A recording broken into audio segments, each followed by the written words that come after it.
Live for Open Rooms number 7, Photography Does Not Love You. And we're going to chat through about why photography does not love you and whether or not photography does love you. But the TLDR is that photography does not love you. I'm joined today by Katrina Sluis, who I'm really, really excited to have. I first came aware of her work when I saw the show that she did in the Photographers Gallery a couple of years ago now. Was it 2018, 19? One of those years.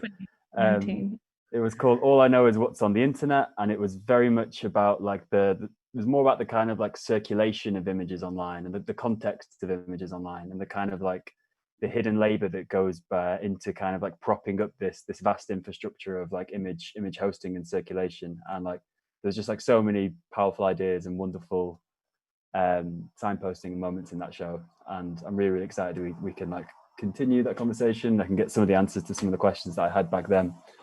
So Katrina is a curator and researcher. She's the head of photography and media arts at the Canberra University in Australia. And she also, as I said, used to be the digital curator at the Photographers Gallery. I think you're going to give us a bit of a tour through your computer. Is that right? And then we're going to have a chat. So with that, I'm going to hand it over to you, Katrina. Great. Thanks, Jacob, for that lovely introduction. Hi, everyone. So just a small apology that it is currently 3 in the morning where I am. And please to mention that. Thank you so much for being here at this time. It feels strange because like we were talking like this morning for my morning, and now here we are and like extreme morning for Katrina. So yeah, we live in the future here. And so yeah, I'm dialing in today from Canberra, Australia, which is Ngunnawal country, and I just wanted to start by paying my respects to the traditional custodians of the land where I am, and pay my respects to the elders past and present. And but of course, we're actually going to go into my computer. So shall I start sharing my screen? Are you ready? So thank you so much for the invitation and the opportunity to talk about our shared conflicted relationship with photography. I guess an opportunity to sort of begin to think about this kind of paradoxical moment where, hang on, can you see my shared screen? Yeah, I can see it, no problem. Yeah. Oh, okay, I just got a strange message, cool. So yeah, a moment where, you know, more and more we're celebrating photography.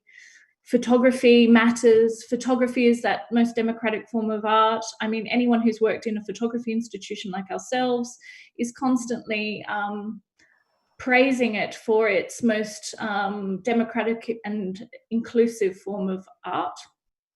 Great for the Arts Council reporting. And of course, we see online from my screen here, I have a passion for inspirational photography quotes and collecting them. And this kind of endless celebration through social media of this great technology, form of communication, form of reproduction. And this kind of celebration of a kind of almost modernist authorship that sort of paradoxically persists, even as the medium we know and love has been radically transformed, which of course is also a cliche to say. So Jacob sort of invited me to sort of think about some of these kinds of paradoxes. And this is something I need to sort of recognize that through the work I've done with the collective You Must Not Call It Photography If This Expression Hurts You, of which I'm a member with Marco Demutis, the digital curator at Photo Museum, and John Uriarte, who is now the digital curator at Photographers Gallery. A kind of cathartic state we all feel of you know, should we be breaking up with photography now? Is it turning into a difficult toxic relationship? Did photography lie to you about what it was doing to you? Because it seems like photography just wants more and more of your time. It wants your face. It wants to get you to put images of your cat online. Every day it wants you to do more and more. It wants you to take photos of your street and upload them to Google Street View. And this kind of question of, is this kind of a toxic relationship? And this is something which we've explored in our manifesto. You must not call it photography if this expression hurts you. So if we also see, like, a quick Google search will show us, you know, to photograph is to embrace the world, through our lens, discover each other and our relationship to the environment around us. And to the point where, this is from that show that I mentioned before, it's Google Street View promotional video, which I love, where Google's asking us all to participate in this great photographic culture, outsourcing the labor of producing a photographic vision of the world to us.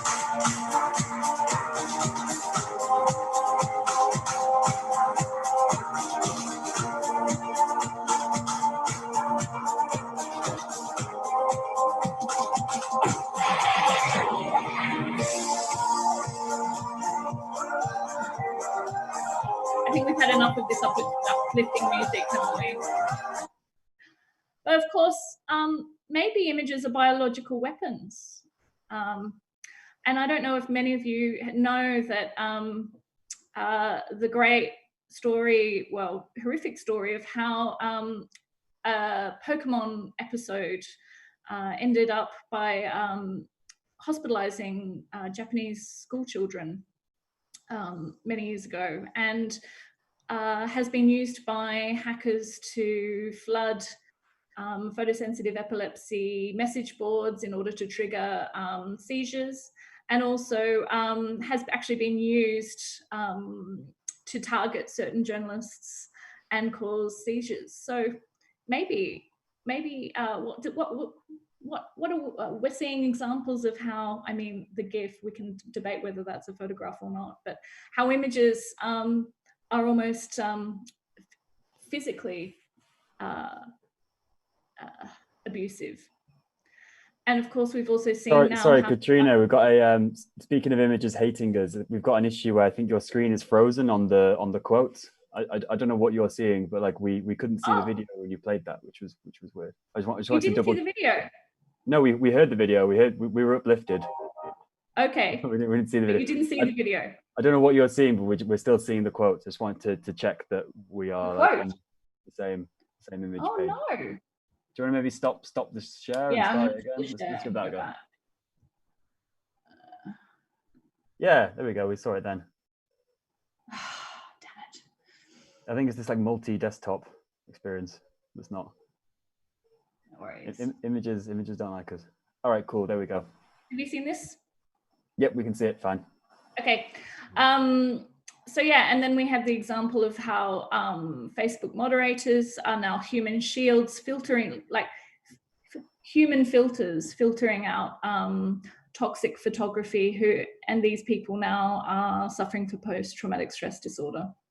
So this is also beginning to hint at another issue relating to this kind of contemporary moment of photography, and that is the problem of scale and how we begin to deal with scale as photography becomes something almost incomprehensible to, you know, a single human attention. So what are the systems through which we begin to understand its dissemination, its reification and exchange?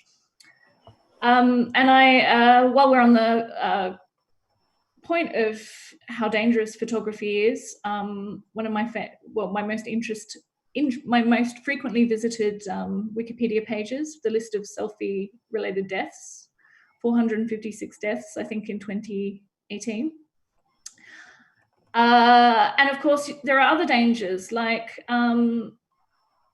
like what happened to my friend Nick here, who found one day that his face had been scraped, and he turned into a guy called Stephen, 44, from Melbourne, who was trying to sell people and convince them to download an app to get the dream job they deserve. But sorry, maybe Katrina, could you drop out of presentation mode? I think when we go into presentation mode, it freezes. Okay. There we go. Perfect. Yeah. That's much better. Thank you. No. Okay. Okay. So sorry, I'm going to have to do it this way. It's fine. And it's then, good. Okay, so we've got Facebook moderators. This made it onto the back of an iPhone case, right? Yes, I'm going to do some merchandise cross promotion at the end of this. You'll be pleased to know. And so this is my mate Nick, as he is now, and as he was appearing as the advertising bot. And of course, this happened a number of years ago, but now we're seeing, as the case of NHS Susan recently showed, that and made popular, brought into public consciousness, the fact that Twitter bots are scraping credit out of scraped Facebook and other profiles. This is a fake account of an NHS doctor who was sprouting pro-Boris material on Twitter, and and this is actually the photo of an NHS worker called Mia, and her work. She unwittingly found herself, along with 43 other NHS workers, to be discovering they had been recreated as bots online. And of course, closer to home, you too might find yourself in a facial recognition database. This is my search results.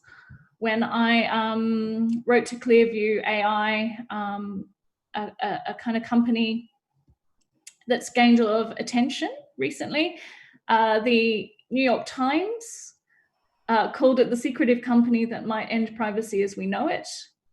And after which they rebranded their website to make sure it was nothing but a happy and upbeat message about how their technology was helping law enforcement catch pedophiles, terrorists, and sex traffickers. And as you can see, I shared with them a photo of myself, and they showed me all the pictures of me that they'd captured in their database, which includes many photos not of me. And I should say, if you're interested in, if you're in the EU, you're able to request this, not if you're in Australia, but I lied about where I was to get this information. And of course, Apple has also jumped in to remind us that, hey guys, it's okay. You don't need to worry, because our Face ID technology doesn't actually store a photo of you. That would be worrying. We're only storing a mathematical representation of your face. So it's not really, it's your biometric data. It's not really a photograph. With the sort of implication that, you know, a far more threatening outcome would be to have a photo of yourself stored by them. So with this in mind, is it time to break up with photography? Is photography really what we once knew it? Is it liberating the world? Is it emancipating us all? I guess the answer is always yes and no. There's no quite clear answers, but this was something that I felt very strongly that I had to respond to when I started at the Photographers Gallery back in 2011. And I'd written some articles about photography and network culture. And I arrived there at this point where I love this architectural visualization of what the digital program was going to be at the Photographers Gallery. This kind of moment of the photography world also going, yes, we must embrace social media, the social image, the networked image. You know, the media wall was originally going to be called the Wall for All. And there was this kind of idea floating around that we would all just sit in the cafe and share all our images, and it would create this kind of screen utopia. And certainly, you know, if we go back to this kind of Web 2 rhetoric that was going to promise a read-write web where we would all be empowered as citizen curators, publishers, etc. And now, of course, we really see this kind of narrative in the kind of techlash being popularized, where we have an understanding that actually the liberatory promise of the Silicon Valley gurus didn't quite work out that way. And so in my work at the Photographers Gallery, I think everyone was hoping I would be kind of doing these great, well, I guess people didn't really know what a digital curator was supposed to do, but it was very much at that point. In the funding applications, again, like, we must grasp this great moment. You had galleries like the Musée de l'Olycée saying, with their big show, "We're all photographers now," and this sense of this great, again, a second democracy of the image emerging through network culture. And so I was really interested in exploring stuff like that in the program. And here we have, I did a show on called For the Lull of Cats, Felines Photography in the Web. And on the one hand, that was a kind of like, yeah, you want to talk about democracy of the image, you want to talk about this new culture, yeah, let's put cat photography in the Photographers Gallery. Let's talk to different kinds of audiences. And that was a project where I really kind of curated the curators of cat photography, not being an expert myself, although I probably would, after through this process, understand that. That involved, you know, really unpacking the kind of global circulation of cat images, which was deeply fascinating. I had to speak to the US publicist of a very famous Japanese cat called Maru in order to get permission for his work to be shown. I was very privileged to have one-to-one contact with the owner, who's very secretive. And of course, at that time, there were sort of articles saying that the great cat industrial complex was creating these YouTube superstars who were able to buy huge condos because they're able to generate attention and click-throughs through this attention economy. And I think this is quite an interesting thing, because on that one hand, a cat photograph is a cat, you know, it's an image of cuteness, of innocence and beauty. But then through that show, I found this lovely PowerPoint presentation by the owner who runs Cats That Look Like Hitler. And he had been walking around telling people how to kind of exploit this new cat economy through especially advertising and so on. And this also became a point where there was a huge discussion about, if you start using Creative Commons non-commercial licensed images on a blog, and you use that blog to sell advertising and make an income, is that non-commercial or not? So these sorts of old categories are blurring around, but also, you know, this sense of, you know, the cat is a cat, but it's also a lure for other sorts of transactions. And at this point, I just wanted to bring up this lovely quote by the Swiss theorist Ingrid Herzl, which I think really summarizes a lot of these sorts of interesting questions. So the photographic paradigm of the image, introduced with the invention of the central perspective,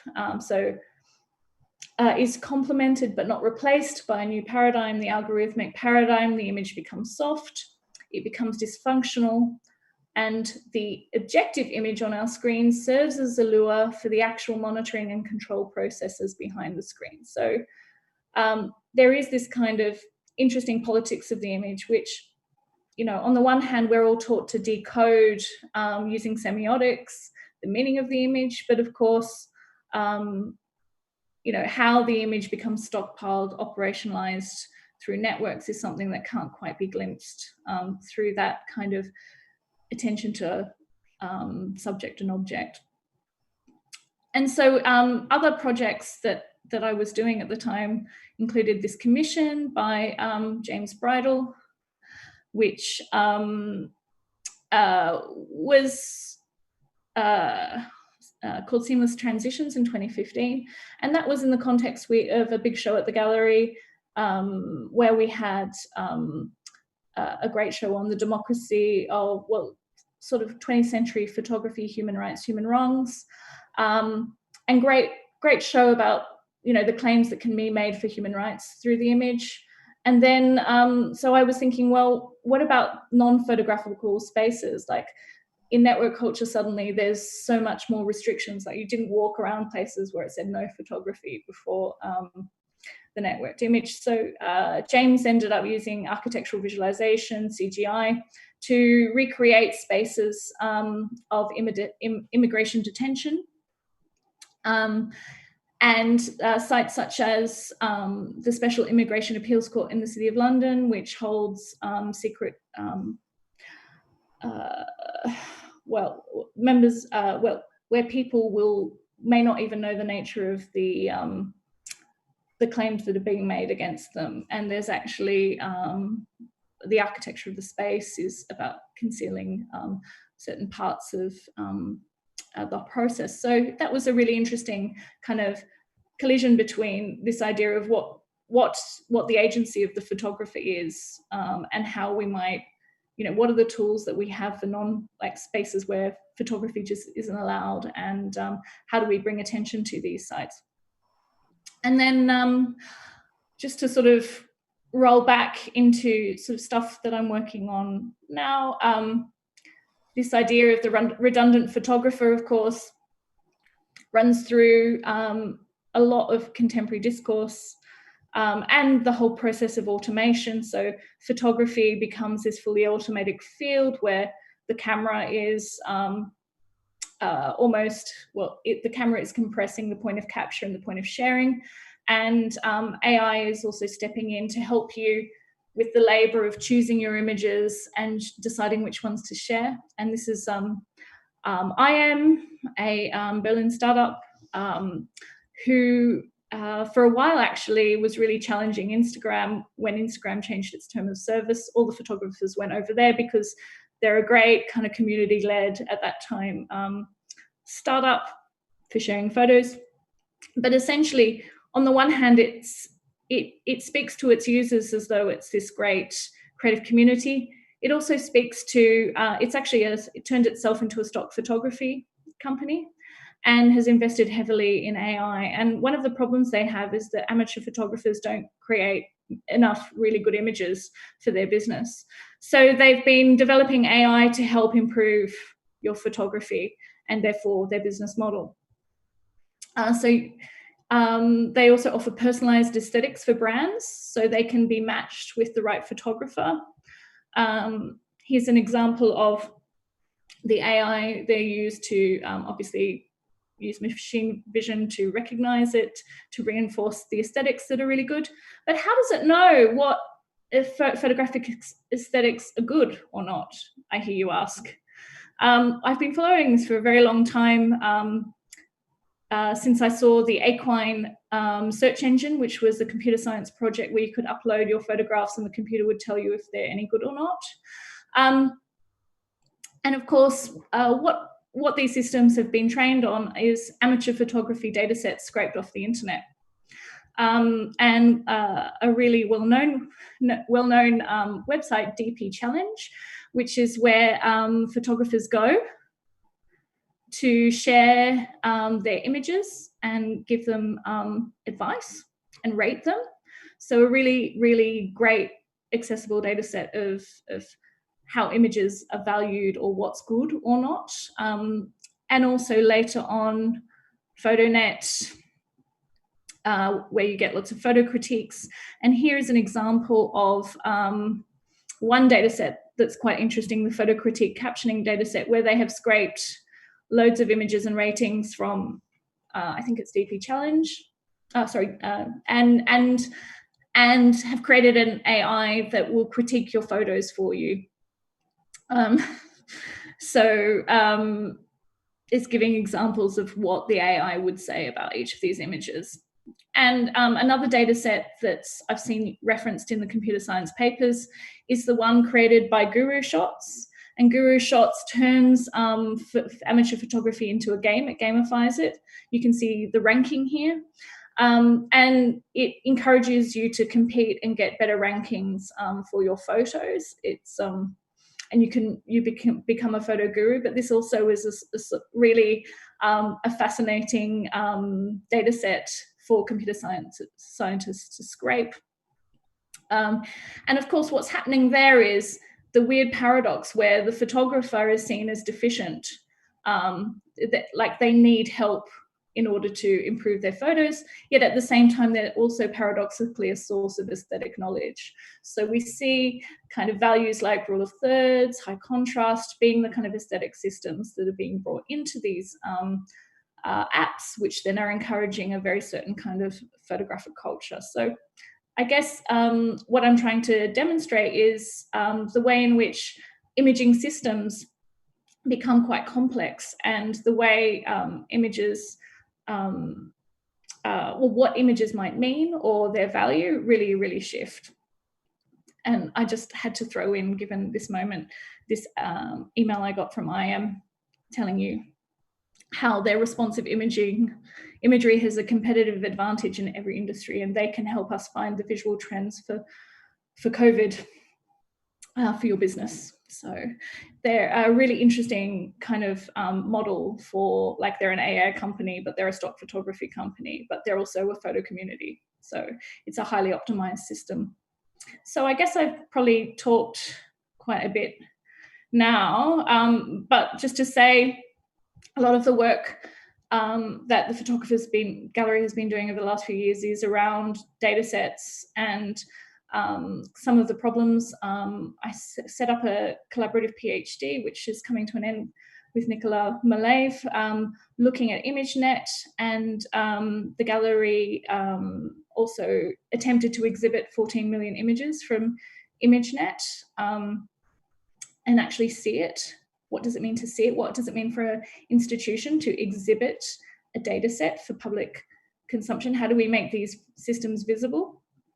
And this program is still running, and I think there's been a new commission by Everest Pipkin that's been released in the last few days that you should also check out. So maybe I should just stop there. Amazing. Jacob. Thank you so much. There's a lot going on there. I've got a lot more slides. Oh, I should probably also say. Go on, pick out your favorites. Maybe something for the discussion later. Yeah. Maybe everyone wants to have a think about if you had to attribute your future death to photography, what would be your favorite way to die? And then sort of like cost the different insurance policies on each of those, and really kind of like administrate. Absolutely. And I just, here's some merchandise that you must not call it photography if this expression hurts you have developed. So a lovely mobile phone case to remind you that death is only a step away when you pull out your phone, and some Roland Barthes condoms so you can practice safe photography with a lovely quote about the punctum, because one has not been educated about photography if one does not know the punctum. So yeah, so perhaps we can pick some of these questions up. Listen and learn. Yeah. What's the URL for the "you must not call it photography" if people want to go deeper into this stuff? Oh God, I should know this. I'm not on my usual desktop, so I can't remember it. It's not saved. Like, you must not call it photography. It's "you must not call it photography." That's it. I knew there was some like errant dots in there somewhere. Yeah. Thank you so much for that. I think one like thread that ran through your talk that I'd quite like to pick up is this interesting way that, like, in kind of like unnecessary AI or like machine learning applications, we end up having to kind of like actually provide answers for a lot of questions that have always been kind of like thought experiments or like kind of negotiable within like philosophy and humanities. So I'm thinking of like how like the in self-driving cars, like the trolley problem like has to be answered in order for self-driving cars to work.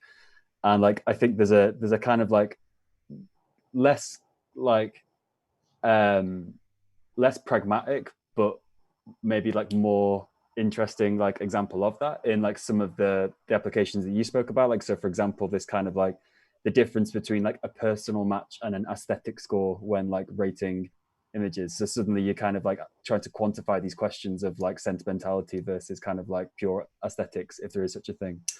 Or like for example, this idea of like, oh, don't worry, the Apple Store isn't like taking a photo of your face, it's just taking a mathematical formula that a computer can use in order to perfectly reconstruct without like any margin of error a biometric representation of your face. So it's like, and anybody who's like spent any time in looking at like the text code of a JPEG file will know that like there is no difference between a mathematical representation of someone's face and a photo to a computer. So I think there's really interesting territory here. I've got a lot of questions for you, and we're going to work through them, and we might get through them all, we might not, but let's just go. I guess my first one is like, when we were having our discussions about formulating this conversation, we spoke about this like new politics of the image as something that's kind of like not studied enough within contemporary understandings of photography, particularly from kind of like institutional settings. So like my first question is just to kind of figure out the timeline of this a bit. Like, do you feel like there was a sort of like watershed moment or like a technological development or any like new piece of machinery from which you kind of date the beginning of what we could call now like the new politics of the image? I hesitate to call it the new politics of the image because, you know, many of these sort of issues and problems have always been around. And as we see from, you know, facial recognition, and the creation of these databases, it really harks back to kind of the 19th century photographic archive and photography's seeming ability to produce a taxonomy of the world. And I think it's interesting if you look at photographic discourse of the digital. You know, you look at that sort of 1990s moment where a lot of the discussion was about this moment where photography's, you know, privileged relationship to the real had been broken, the kind of crisis of indexicality, like we can't, you know, believe in the photograph anymore, and, you know, it's really malleable. And a lot of those debates were a kind of the politics of the digital around who had the tools to manipulate what was in the image.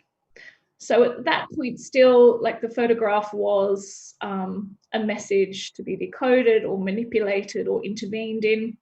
And a lot of that sort of discussion sort of ended when, you know, lots of people were saying, well, photography's always been manipulative. You've always been able to intervene. And there was a sense that, I mean, this is like quite a broad generalization, but the tendency was to really limit the power of the digital to this kind of question of malleability and editing and its relationship to the real. I think, when Daniel and Rubenstein and I were writing together sort of around 2007, 2008, we were really interested in the way in which, you know, this kind of first digital moment didn't really change the practices of many people. Like, you know, if you had the money, you would replace the darkroom for the digital Lightroom and you'd be able to get a scanner and Photoshop. But, you know, it was still a print-based photographic culture. What's been really interesting is this shift from a print-based to a screen-based photographic culture, and the collision of the mobile phone and the camera. And Daniel Palmer has this great quote, which is, you know, our cameras have become, our phones have become cameras and our cameras have become computers in that time. So that is quite a fundamental shift. And so what does it, I guess that's really for me a really interesting shift in thinking about the photographic image, and us to think about questions of it as a tool for reproduction, not representation. So what does this reproductive technology do? And I know we all had to read Walter Benjamin's work about In the Age of Mechanical Reproduction a million times. But it's amazing how photographic discourses, and certainly institutional, has been really about privileging this idea again of the modernist author and the photographer, and this kind of creative act, when even at the point where it's automated and the photographer is increasingly redundant in the way in which photographic culture is moving. So there's this interesting paradox. And I think to go back to your first point, where computer scientists now are really important producers and creators of photographic culture, they're being asked to develop systems, imaging systems, which if you look at the controversy around ImageNet, the really important data set for machine vision, a lot of the problems of that is about computer scientists going, well, we need a linguistic map of the world, let's use WordNet, which is which has all those categories, which then, so this sense of like, there is a problem here for not only for photography, but photographic culture, because we need a transdisciplinary answers to these questions, because for computer scientists, the photograph is a transparent carrier of information. And for culturalists, up until very recently, there's a real tendency to see it as immaterial, as transparent. The interface is not there. So I think these are at the heart of some of these problems.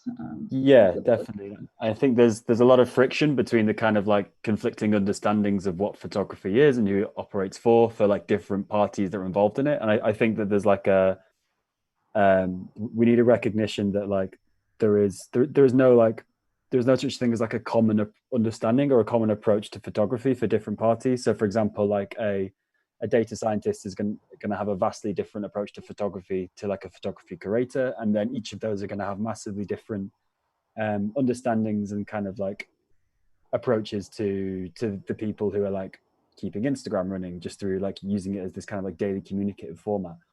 So I suppose my question out of that would be like, how do you think that we can like reconcile these understandings of photography between these different parties?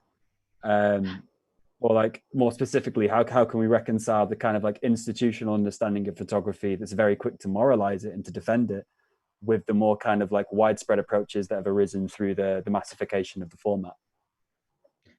I guess it's what's so wonderful and fascinating about photography is it's all its wonderful paradoxes. So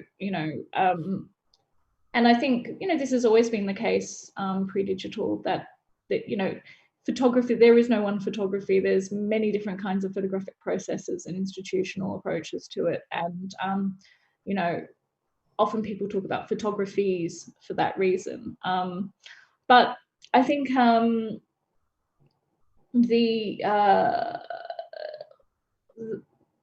this kind of paradoxical object is a really helpful way to think about it, because on the one hand, it is a representation of the world that appears to speak about things, but at the same time, we have to remember that the photography that we call photography today is really manufactured by a camera, that is a sensor that's pointed at the world, collects data, and then outputs something that you and I, what a human would read as photography, because a program has decided to output it as something that's culturally continuous with the photograph, rather than a song or a video or a text. So, I'm quite fascinated by this idea of this lingering cultural form. And I think my colleague Andrew Juni refers to it as zombie photography, the undead. Like, no matter how many times you kill photography, it keeps coming back to haunt you. And and I think in the early kind of post-photographic moment, people sort of talked about it as a specter. But Andrew sort of talks about, the zombie is coming to eat your brains. It's undead. It refuses to die. And And it is this kind of cultural residue of the photograph mobilized and operationalized. And I guess that question is like, why and for what ends? Yeah, for sure. Like I want to, this idea of like, this idea of residue is interesting. And a kind of, I guess I'm thinking about what we said earlier about how like the photography as like reproduction rather than representation, and thinking about like what it encases, what it communicates, what it carries forward. And this goes to a question that I think came from Mariama, where she asked like, was photography ever emancipatory? And if so, like who was it emancipating? And as a follow-up to that, like who was steering the narrative, and how is this related to the role of colonialism in photography? And like another follow-up to that is that like to what extent can photography be emancipatory now in these very like new circulations and new ecologies of images that we find ourselves in? Yeah, I mean, God, that is just there's a lot of questions there, and they're all big. Well, I mean, there are different stories we tell ourselves about, you know, there's many different stories of photography. And certainly my photographic education in Australia was very much grounded in a kind of claiming of a country and the kind of power to represent the other and fetishize, you know, the noble savage, and also, of course, commodify that in the form of the carte de visite back in Britain. And so, you know, photography has always been weaponized in that way, from propaganda to the capacity to define certain kinds of subjects and subject relations. So I think that's right. I think, and that's still, I mean, if you look at quite a lot of theorists at the moment, oh God, I've got a mental blank. That's right. The message is the message is murder. So again, sort of looking at financial capitalism and as extractive, it's based on certain forms of racist, colonial extractivist kinds of forms. I think this is still, you know, there's something very continuous about that. However, it's much harder to glimpse these systems in a way. Often to understand there's quite a interesting politics to even the changes of, say, a Google image search algorithm. There's a very interesting set of problems around the protological to do with computer networks, which is a very hard language for culturalists to understand and grasp. So there is it becomes much more difficult in relation to, you know, being able to make these things visible and make them intelligible. And I think this goes back to the question of photographic education and visual literacy. I love to tell the story of how I was sitting in the photographer's gallery one day in a visual literacy program where we were all staring at a photograph for an hour, discussing it in a huge detail. And then it was interesting how no one sort of pointed out the fact that the photograph, it wasn't actually a photograph that we were looking at. It was a data projector shining light onto the wall. And somehow, you know, in this process of, you know, really sort of fetishizing the idea of the photographer, you know, the whole apparatus was made transparent. And we were calling it a photograph. So I think this is a perfect example of kind of what we're talking about here. You know, some of the kind of problems of visual literacy, and I think that's also what informed a project I did at the Photographer's Gallery with Jonas Lund. We commissioned him to set up a propaganda office to reverse Brexit. Got us into a lot of trouble. But you know, that was really kind of here is a visual literacy project. Like, let's talk about visual literacy. Let's set up a Cambridge Analytica simulation. Let's do a campaign to hire members of the public to work in this propaganda office. And And that was really, really interesting, I think, seeing audience responses to the way in which this campaign was being run, how transparent it was, people hanging out, listening to the discussions of the workers, the discussions about the ethics of the fake news generator they were creating. So to me, that seems to be a really important thing for institutions to be doing, to sort of, you can only, yes, put photographs on the wall. This is a really archival form of photography, but what are the forms of exhibition or projects that help us move from images to imaging systems? Yeah, massively. Yeah. I think like, I want to just like loop back to what you were saying about how like photography is a form of extraction, and like there's like cultural extraction or like subject extraction, or like legitimizing kind of like certain power relations like throughout its like history.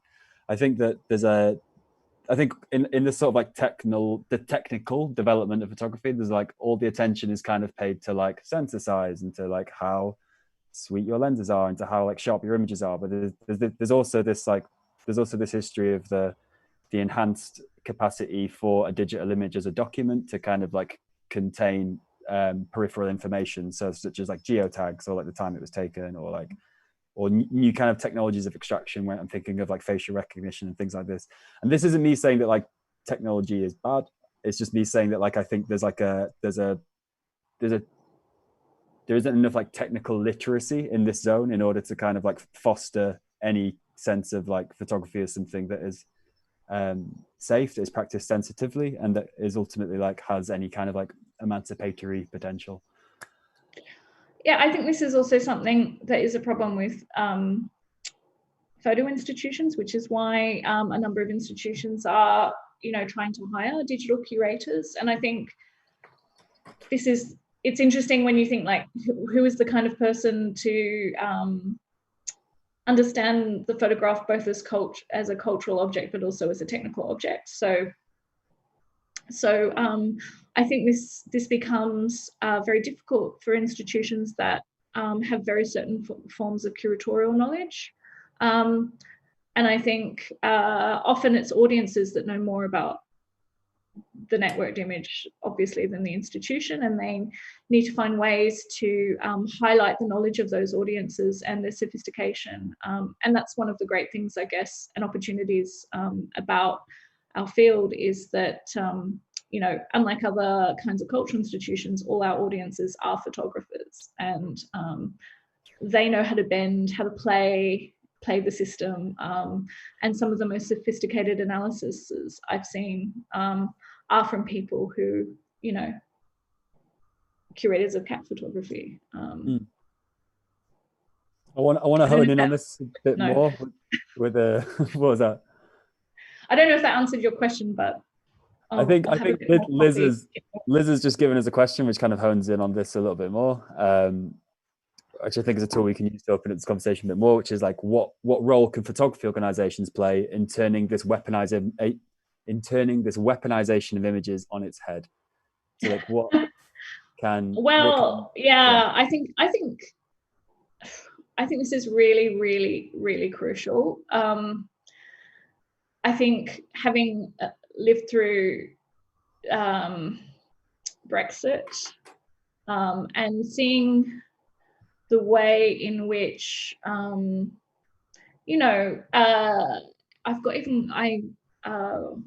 won't pull up the slide, but there was examples where you'd have like Facebook ads of like images of footballers and saying, asking you a question about football, and as a way of inviting you to respond, to give out information, which then becomes part of the data scraping around, who might potentially be targeted through dark ads, etc. So I think precisely that should be the role of institutions, to really open up these imaging systems. And of course, it's impossible because it's so like these institutions have to valorize certain forms of photography. They've got these collections. They need to retain its value. They need to retain some kind of cultural authority. And However, I really do think see the possibility of it being a radically transdisciplinary space, which becomes a safe meeting point for different actors in this area. And I think this has been something which has been demonstrated through the work of Nicola, the PhD student who has been working at the Photographers Gallery around machine vision for 4 years. And some of the things that we were able to do over that project, for example, we were restaging really important computer vision experiments with our audiences, where we're getting them to look at images for, half a millisecond based on a Stanford experiment through which the modeling of ImageNet and machine vision was expressed, to begin to use this as a way of beginning to talk about different kinds of spectatorship, of opening up these systems, and also it becoming a space where technology is recognized as culture, not just as a tool, not as a marketing tool, not just as a way to repackage what you've always done and just spew it out to slightly bigger audiences. And it can be a space where you can be, crucially intervene in some of these debates. And I think we were really, really interested in, for example, we managed to invite Fei Li, the creator of ImageNet, to the gallery. And we managed to get her to sit her an experiment, which is quite strange. But she was able to, we were able to ask her and engage with her about many of these questions that I think coincidentally, Trevor Padlin had also just released ImageNet Roulette at that point. And, being able to create a space where maybe you're not attacking people, but you're creating a space where we can come together and talk about the shared problems of the field, and ask questions like, do you think the edge of a photograph has information in it? And start to be to plant many of these kinds of questions. And I think this to me seems to be an urgent task, to really think about the public sphere, reconnect with the public sphere, to create a space where that's safe, because it's increasingly harder to develop transdisciplinary debates in academia.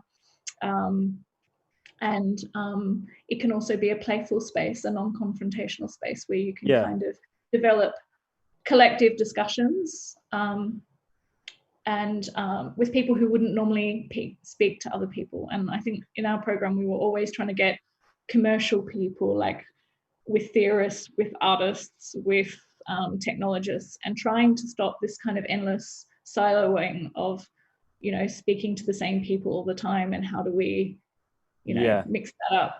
I mean, we had Aku Shaji from IM come and speak about aesthetics in their system, and I don't think he'd ever spoken to anyone outside the TechCrunch crowd, and was really kind of shocked at some of the questions that were coming from the audience. But it was a great discussion. So these become really rich spaces, I think, and possibilities. Absolutely, yeah. I think this sense of nourishing conversations and incubating spaces, I think is really, really crucial. I mean, it's something we're trying to work towards. We have this Discord community set up, which I really encourage everybody to come and hang out in afterwards. I think come and hang. Come and hang. Yeah. Send us your favorite photography memes. It'll be nice. More immediately in terms of institutions that are kind of providing literacy on some of this stuff. I saw that Rhizome put out some really good resources a couple of weeks ago. That was it was digital resources for a movement against police violence, but there's some really kind of pragmatic sort of information in there, just about how to conduct yourself digitally in protest spaces in a way that doesn't incriminate anybody, or and also how to kind of be sure that you're not contributing to misinformation campaigns on Twitter. So for example, I'm thinking of the bricks, or totally weird kind of semi meme, semi propaganda, kind of this kind of interesting sort of space between the two. I'd like to talk about some more of that stuff on the Discord. I think Yeah, I we would too. are like approaching 6, but I've got 2 more questions for you, and they're both a little bit more fun. And the first one is in the manifesto for You Must Not Call It Photography, which is presented as a Google form, and you should check it out because it's really, really funny. One of the questions is, Cathartic. what's that? Cathartic. It is, yeah. It's good fun. So it's like a multiple choice form that you fill out. I think it was published as a zine, right? Some of like the responses. Yeah, and we have a photo manifesto bot that is constantly sharing its responses. It's a manifesto in constant beta. So we stage it as a series of focus groups with audiences and a questionnaire. So you can co-author this manifesto with us for 21st century photography. It's very playful. So you're going to subject me to one of those questions now, aren't you? I am, yeah. Well, basically, the Twitter bot did like an amazing tweet the other day. I can't remember what it was. I'm going to find it afterwards because it's great. The Twitter bot really nailed it. It's like, whoa, yeah. So in the manifesto, which is this multiple choice Google form, one of the questions is photographers should be afraid of blank. Some of the multiple choice answers include number of followers, the amount of layers in your Photoshop file, the authenticity you can extract from your subject, and circulation. And my question to you is, Katrina, what are you afraid of? No, what should photographers? I would say photographers should be afraid of photographic representation. What am I? I'm afraid of that we're busy discussing a certain politics of photography that's very bound up with the 20th century idea of the photograph.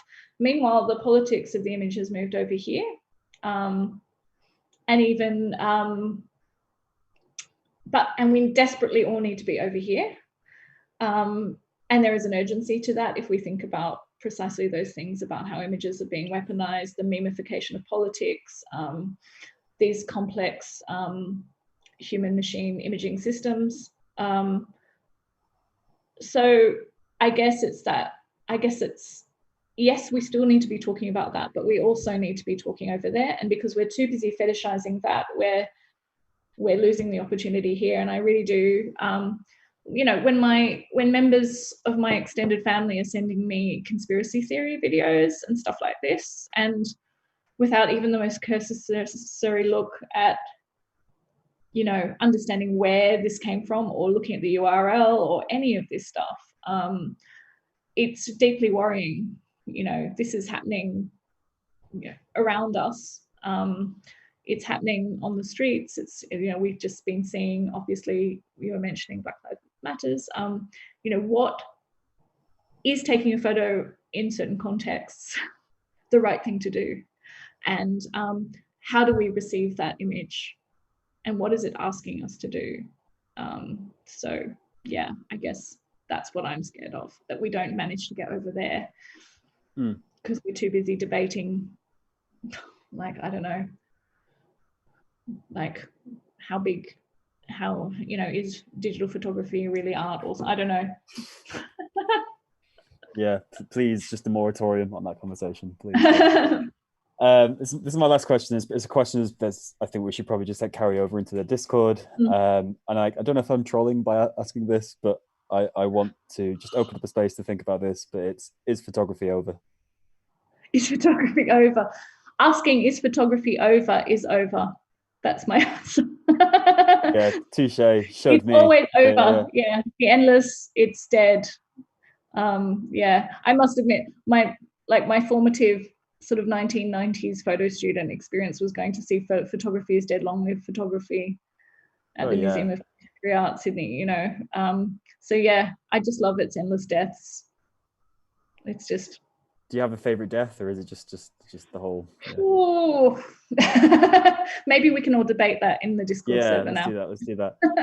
Katrina, thank you so much. It's been a joy chatting to you and to have you in the program. So thank you so much, everyone. It's 4 a.m. So please make sure I did not do this in vain. Please come to the Discord server and cause trouble.